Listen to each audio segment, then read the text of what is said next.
Good morning to all of you. आप सभी को मेरा नमस्कार। आज का जो टॉपिक है वन वर्ड सब्स्टिट्यूट्स बहुत ही इम्पोर्टेंट है। इम्पोर्टेंट क्यों है? बिकॉज किसी भी लैंग्वेज को जब आप समझते हैं ना, तो उसके वोकैब्स को समझना, उसके वर्ड मीनिंग्स को समझना, एंटोनिम्स को, सिनोनिम्स को, क्योंकि जब आप एक बार समझ जाते हैं ना वर्ड्स के यूज़ को, तो लैंग्वेज क्या हो जाती है आपके लिए, चुटकियों का काम हो जाती है। लैंग्वेज बहुत ईजी हो जाती है। तो इंग्लिश को ईजी बनाना है ना, तो वर्ड्स को समझना जरूरी है।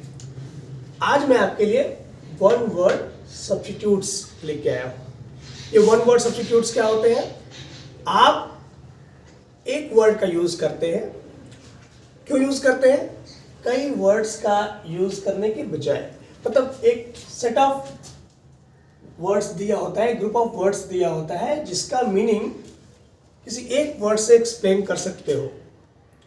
किस लिए? अपनी लैंग्वेज को और इम्प्रेसिव बनाने के लिए, अपनी लैंग्वेज को और इफेक्टिव बनाने के लिए। To make your language more effective and more impressive, you use a single word against a set of words, that is called one word substitute. तो आज आपके लिए कुछ मैं बेसिक वर्ड्स लेके आया हूँ और उन वर्ड्स को हम समझेंगे, उनका यूज हम समझेंगे। जैसे एक वर्ड है ऑटोबायोग्राफी।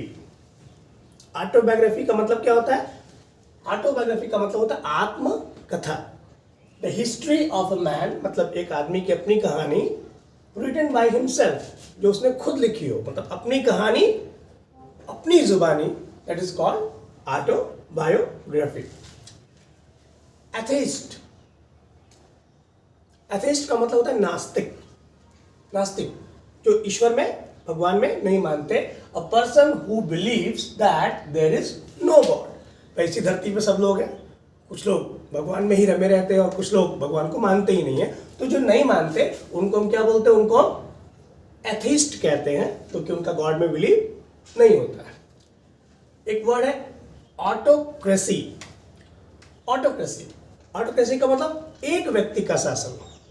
जब किसी देश में कोई एक व्यक्ति का शासन चले, government by a ruler who has unlimited power, इसके पास अनलिमिटेड पावर हो, तानाशाह किस्म का हो, जैसे किंग जोंग है ना कोरिया वाला, उस तरह का, जो किसी की ना सुनता हो, जिसकी सब सुनते हो, तो उस तरह का शासन ऑटोक्रेसी कहलाता है।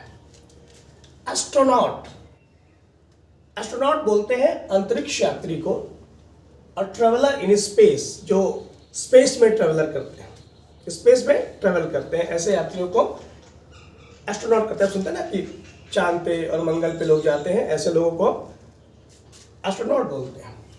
ब्यूरोक्रेसी, ब्यूरोक्रेसी एक वर्ड है जो अफसरशाही के लिए इस्तेमाल होता है। Government by the officials. आप जानते हैं कि किसी भी गवर्नमेंट में जो आईएएस होते हैं, पीसीएस होते हैं, बड़े बड़े जो सचिव रैंक के अधिकारी होते हैं, जो अफसर होते हैं, जब सरकार पे उनका प्रभाव ज़्यादा हो, वो सरकार को चलाते हो, उसको हम लोग ब्यूरोक्रेसी कहते हैं।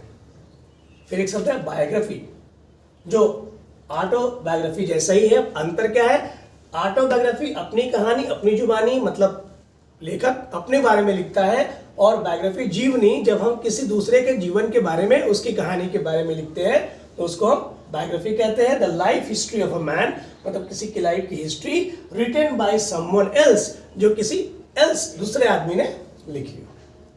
फिर एक शब्द है सेंटेनरी, शताब्दी समारोह। सेंटेनरी का मतलब होता है शताब्दी समारोह। जब 100 वर्षों के उपरांत बाद किसी उत्सव को मनाया जाए, जैसे हम लोग 1947 में आज़ाद हुए थे, तो जब 2047 आएगा तो उसका सेंटेनरी ईयर, शताब्दी समारोह मनाया जाएगा। फिर एक शब्द है कॉस्मोपॉलिटन। कॉस्मोपॉलिटन बोलते हैं विश्व प्रेमी को, ठीक है। विश्व प्रेमी मतलब जो पूरी दुनिया को प्रेम करे, पूरी दुनिया को ही अपना घर मानता हो, ये ना मानता हो कि हम इस देश के हैं, दूसरे देश के लोग खराब हैं। फ्री फ्रॉम नेशनल प्रेजुडिस, इसमें कोई नेशनल प्रेजुडिस नहीं होती कि हमारा देश अच्छा दूसरे का देश खराब, ऐसी फीलिंग नहीं होती। सेलिबेसी, अगला जो वर्ड है सेलिबेसी, ब्रह्मचर्य। बहुत लोग होते हैं ना कि वो शादी करना नहीं चाहते, ब्रह्मचारी रहते हैं, तो उनके लिए वर्ड है the state of being unmarried, कि जिन लोगों ने शादी नहीं की, शादी करना नहीं चाहते हैं, उनको हम सेलिबेसी कहेंगे। और आज का अंतिम शब्द है डेमोक्रेसी। डेमोक्रेसी का मतलब था लोकतंत्र, जैसे जो हमारे देश में है लोकतंत्र, जहाँ पे a government of the people, by the people and for the people, जहाँ लोग अपनी सरकार चुनते हैं, लोगों के ही चुने हुए प्रतिनिधि सरकार बनाते हैं और वो लोगों के लिए ही काम करते हैं। ये सबसे बेस्ट तरीके का शासन होता है। तो ये कुछ इंपॉर्टेंट वर्ड्स थे जो आपके एग्जाम्स में बहुत काम आने वाले हैं बोर्ड के।